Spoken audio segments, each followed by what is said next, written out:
Bugün birinci gündür, aprelin 28-idir. İşləməyəcəm, yəni iş günüm deyil.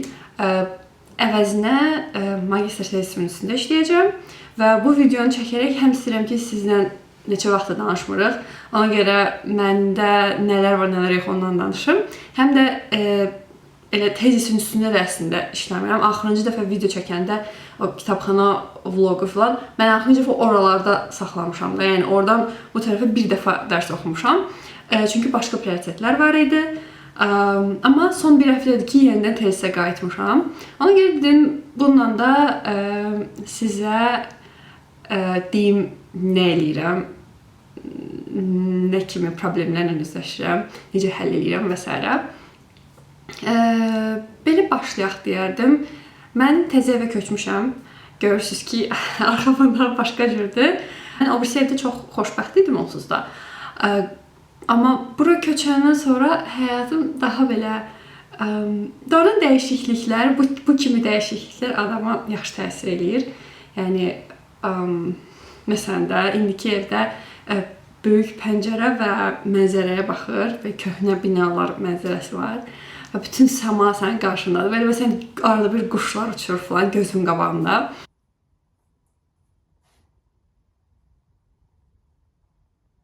Bu aralar belə deyim, çoxlu dostlarımla görüşüm oldu, çox gözəl söhbətlərim oldu falan. Amma başa düşürəm ki, artıq tezisə daha dərin belə deyim, diqqət ayırmaq lazımdır da. Yəni tamamilə diqqət orada olmalıdır və hər nə qədər mən tərəfdar olsam da ki, məsələn dərs oxuyan zaman insanın həyatı dayanmamalıdır, sosial həyatı dayanmamalıdır, yaşamalıdır normal olaraq. Amma məncə mən biraz bunun balansını qaçırmışdım. Ona görə də hələ ki bu aralar məqsədim odur ki, bu günlər məqsədim odur ki, insanlarla sosial kontaktımı, yəni ümumiyyətlə əlaqəmi biraz azaldım və daha çox belə məqsədyönlü şəkildə dərsə fikrimi verim. Bu formada həm gördüyüm işin keyfiyyəti daha yaxşı olar, həm də ki, beyin parçalanmış formada olmaz. Həm də içdən-içə belə bir istək var, elə bir qırağa çəkilmək istəyi var. O mənada məncə bu yaxşı təsir eləyəcək. İndi bu video davam edən zaman biraz sizə son zamanlarda oxuduğum kitablardan da deyəcəm. Bəyəndiyim bir-iki şeyi bölüşəcəm sizlə. Belə dərsə başlayaq. Saat realistik olaq saat 13:00-dır və mən bugün saat 12-nin yarısı yataqdan qalxmışam. Amma oyanmışam saat 10 kimi. Durdum, bəzi kitablar almalıydım. Alman dilində kitab almalıydım özümə. Dil unutmamaq üçün. Ondan sonra bir ingilis dilində kitab aldım. Sonra bəzi bir-iki şeylər almalıydım. Onları elə yerimdə həll eləməyə çalışdım. Ondan sonra durdum. Üz rutinim, üz qulluğum, guaşa və s. Sonra da yeməyimi yemişəm, eləmişəm. İndi gəlib oturmuşam paralel olaraq, yəni belə dərs oxuyuram. Belə də başlamaq başqa bir şey. Normalda da yaşamaq ki, saat 9-da başlayasın, amma neysə. Baxmarıq ki, saat geçdi. Yəni, who cares? It's about the amount of time. No, it's not about the amount of time. It's about the quality of your work. Don't forget that. Azərbaycanda dediyim, əsas neçə saat dərs oxuduğun deyil. Oxuduğun dərsin, bu müddət ərzində oxuduqlarının keyfiyyətidir. Sən 1 saat oxuyub elə nəticələr əldə edə bilərsən ki, özünü ona görə günahkar hiss eləməməlisən buna görə. Bu bizə məncə səhv öyrədilib uşaqlıqda. Çünki mən şəxsən indi bilirdim ki, ayda 4 saat oxudum, 5 saat oxudum. Halbuki çox hissəsini diqqət çatışmazlığına görə havalarda oxumuşam. Həmişə deyirdim ki, mən neçə saatlar vaxt sərf elədim onun üstünə, dərs oxudum. Yox. Sonra da bəzi vaxtlar indi olur o şey. Olur ki, məsələn, 1 saat yarım oxuyuram və nəticə əldə eləyirəm. Sonra da öz-özümə deyirəm ki, amma sən 4-5 saat oxumadın axı. Belə olmamalıdır. Bunu aradan çıxaraq. Uzun saatlar dərs oxuyub və nəticə əldə etmək başqa şeydir. O da super bir şeydir. Yəni sən uzun saatlarla oxursun, tamamilə diqqətin, deep work, ona deep work deyilir. Gedəcəyik ora doğru gedirik. Amma bilirsin nə demək istəyirəm də indi. Bu ikisi ayrı-ayrı şeylərdir. Alright. Deməli bilirsiniz ki, mən bir rəqəmsal gündəlik magistr tezisi gündəliyi yaratmışam özümə. Microsoft'un OneNote, fərq yoxdur, harda istəyirsiniz eləyin. Mən orada eləmişəm proqramında. Orada elə bil hər dəfə dərs oxuyanda həmin günə görə bir qeyd eləyirəm. Məsələn deyirəm ki, bu gün bunu oxuyuram. Özüm üçün də, tamamilə özüm üçün. Çünki olur ki, məsələn sən bu gün oxursan, səhərsi gün gələndə unudursan və yaxud da vaxt keçə bilər nə qədər üstündən. Sən bilmirsən ki, harda qalmışdın. Ona görə bu formada özüm üçün qeyd götürmüşəm. Hal-hazırda nə işlə məşğulam? Magistrimin mövzusu, magistr tezisinin mövzusu ümumilikdə götürəndə əczaçılıqla bağlı olacaq. Yəni əczaçılıq dərmanlar da niyə belə gic-gic. Nəsə dərmanlarla bağlı olacaq. Dərmanlarla bağlı insanların düşüncəsi və o düşüncənin məsələn bu ola bilər Amazonda falan məsələn yazırlar insanlar qeydlər, yəni şərhlər verirlər orada. Məsələn o ola bilər və yaxud da Reddit üzərindən insanlar çoxlu söhbətlər edirlər. O şeyləri sən data set kimi götürə bilirsən. O data kimi götürə bilirsən, sonra onun üstündə işləyirsən, analiz edirsən. R, Python və s.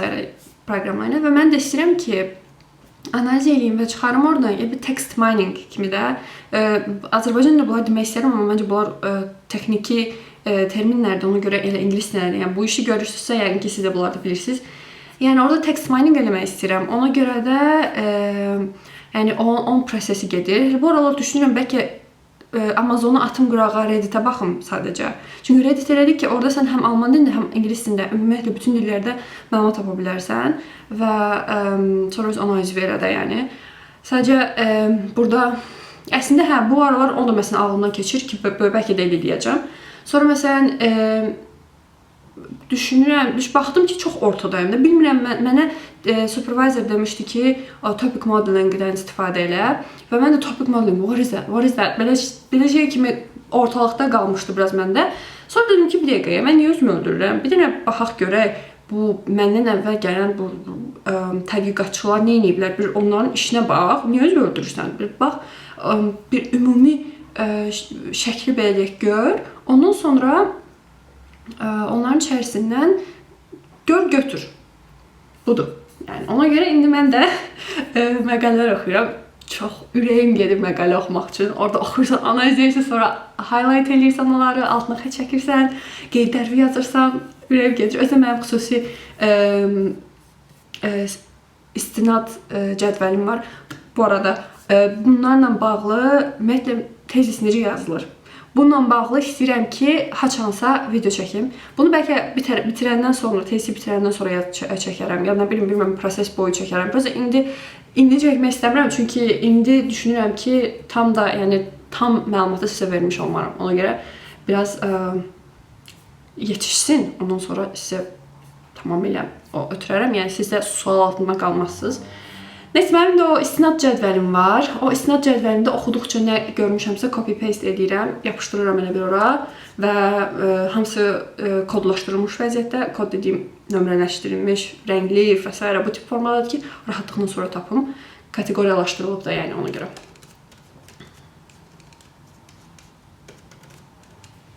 Belə, yəni indi tezis üzərindən o cür gedəcəm.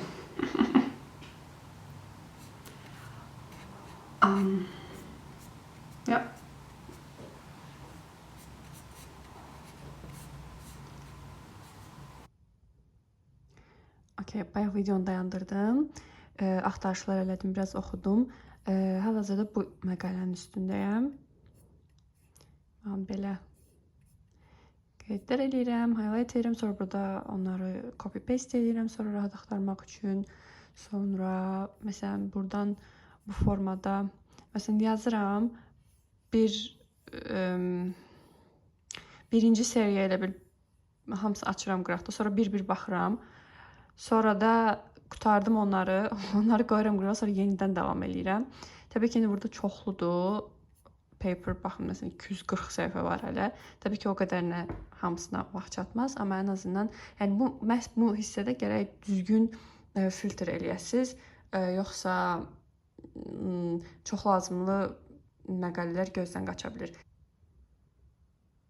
Burada bəzi qeydlər və updatelər. Salatım hazırdır. Bu avokadolara baxın nə qəşəngdir. Tam yeyilməlik. Hətta o qədər... düşdü. Okey, düşdü.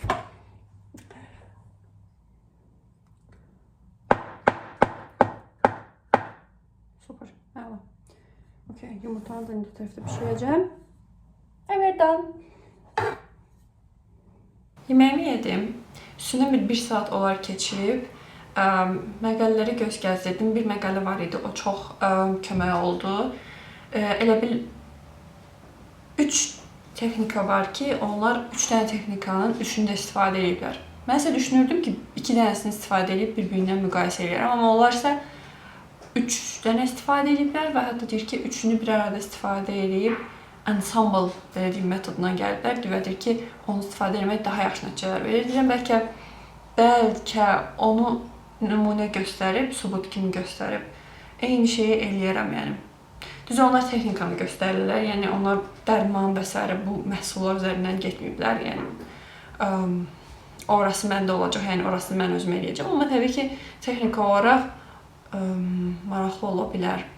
Amma isə başım biraz qarışıqdır bununla bağlı, çünki Reddit'dəki dediyim kimi də oradakı post, oradakı şərhlərdən götürəcəm mən data kimi və onları düzgün formada çıxartmaq lazımdır oradan. Çünki insanlar dərmanlar haqqında danışanda, bilirsiniz, məsələn, bir dərman götürək, məsələn, aspirin götürək də. Aspirin neçə dənə brend tərəfindən belə deyim, istehsal olunur. Kimsə aspirindən danışırsa, bu demək deyil ki, X brendinə aiddir və Y brendinə aiddir. Orada spesifik olaraq bilmək lazımdır ki, haçan bu adam X brendindən danışır, X brendinin buraxdığı aspirindən danışır ya da Y-inkindən danışır da və bu həmişə yazılmır. Ona görə mənim əlimdə olan datanı azaldır. Ona görə oturub yaxşı-yaxşı düşünməliyəm və araşdırmalıyam Reddit'in özündəki cəmaət ümumiyyətlə dərmanlardan danışanda nə tipli danışır. Bir də bəzi dərmanlar var ki, onlara qısaldılmış adlar var.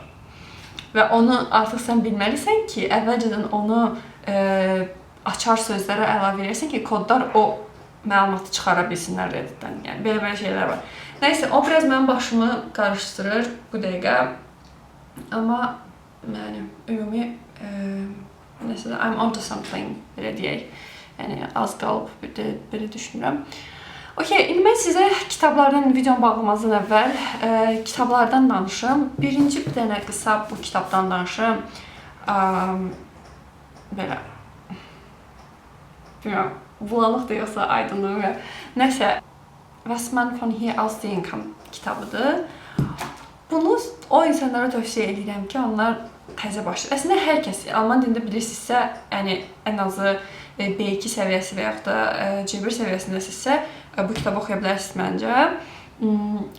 Mənə daha çox xoş gələn burada belə doğmalıq var idi kitabda. Çox doğma kitab idi. Elə bil, ağlıma o vaxt Bakıdakı məhəllə həyatını ya da kənddəki həyatı falan belə gətirdi.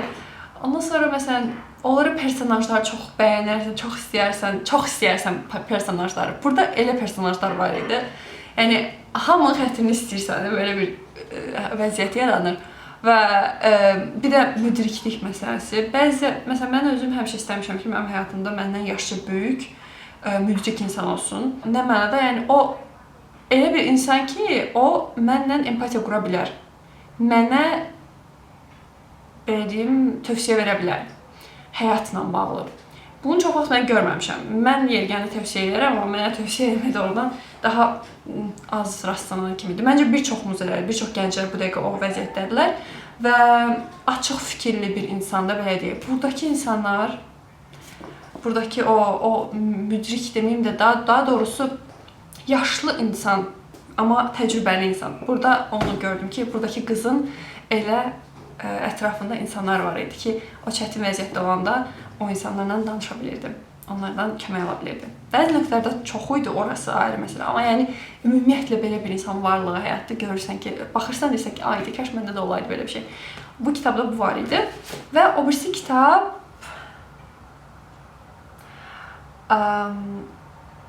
Flowers for Algernon.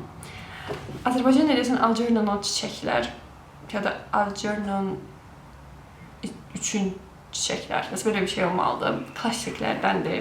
Bilməm, yoxlayım, mən bulanıq görünmürəm. Arada bir görürəm ki, məsələn, çəkmişəm, getmişəm, axırda videonu redaktör edəndə görürəm ki, bulanıqlaşıb. Nəysə, bu kitabla bağlı onu deyim ki, bu kitab mənə Nərgiz vermişdi. Özü oxumuşdu və onu çox bəyənmişdi. Mənə tövsiyə etdi və mən bir ara başqa bir kitab oxuyurdum. Milan Kundera'dan Immortality. O kitabı mən heç bəyənmədim. Baxmayaraq ki, Milan Kundera'nı bəyənirəm. Nəysə, o kitab belə inanın axıra heç çatdırmadım, atdım o tərəfə. Sonra dedim ki, bu kitab qalmışdı qıraqda. Dedim, okey, bu kitabı qoy oxuyaq, buna şans verək və o qədər gözəl kitab idi ki, yəni bir kitabda ki, yəni oxursan başa düşürsən ki, bu kitabı nəyə görə klassiklər arasında verirlər. Bir kitab ki, təsəvvür edin, həm sənə daha empatiyalı olmağı öyrədir. Həm valideyn uşaq arasındakı münasibətlərə baxır. Uşaq tərəfindən valideyndən daim təsdiq alma istəyi necə gələ bilər? Təbii olaraq bir insanda, bir uşaqda necə ola bilər? Bundan görürsünüz çoxlu nümunələr. Sonra görürsən ki, insan həyatında sevgi olmadan heç nə, yəni sən çox ağıllı ola bilərsən. Əslində ağıllı olub olmamanın fərqi yoxdur. Sənin həyatında yəni mütləq sevgi olmalıdır. Və bu məni daha çox bilirsiniz hansı zaman apardı. Mən universitet illərim, bakalavr illərimə də. Çünki bizdə mənim ətrafımda elə insanlar var idi ki, onlar çox ağıllı idilər, çox bilgili idilər dünya görüş baxımından. Və mən özlüyümdə deyərdim ki, ayda mən də kaş elə olaydım, kaş məndə də. Yəni, ümumiyyətlə daha ağıllı olmağı, riyazi hesablamaları çox sürətlə eləməyi və s. ilaxır. Bu kimi şeyləri mən çox ideallaşdırmışdım, ilahiləşdirmişdim. Və düşünürdüm ki, insan olursa, yəni də bu qədər. Amma mən bu kitabı oxuyandan sonra, yəni son illərdə onsuz onu başa düşmüşdüm. Amma burada bir daha əmin oldum ki, insan çox ağıllı olub da həyatında sevgi olmamağındansa, ondansa sənin ağlın orta səviyyə olsun, amma sənin həyatında sevgi olsun. Yəni, ikisi arasında illaki bir seçim varsa, təbii ki, daha ağıllı olub, həm də sevgi həyatının olması mükəmməl. Amma yəni, sevginin burada özəl bir şey var. Həm də biraz psixologiya ilə də bağlı idi deyə ona görə çox xoşladım. Ağladım. Yəni, tövsiyə edirəm. Bu kitabı doğrudan tövsiyə edirəm. Bu qədər. Mənə dinlədiyinizə görə təşəkkürlər. Hər hansı bir söz vermək istəmirəm videolarla bağlı, çünki gördüyünüz kimi gəh çəkirəm, gəh çəkmirəm. Amma ən azından görürsünüz ki, hazırda tezlisə vəziyyət nə yerdədir, ümumiyyətlə vəziyyət məndə nə yerdədir. Belə, özünüzə yaxşı baxın, növbəti videolarda görüşənədək.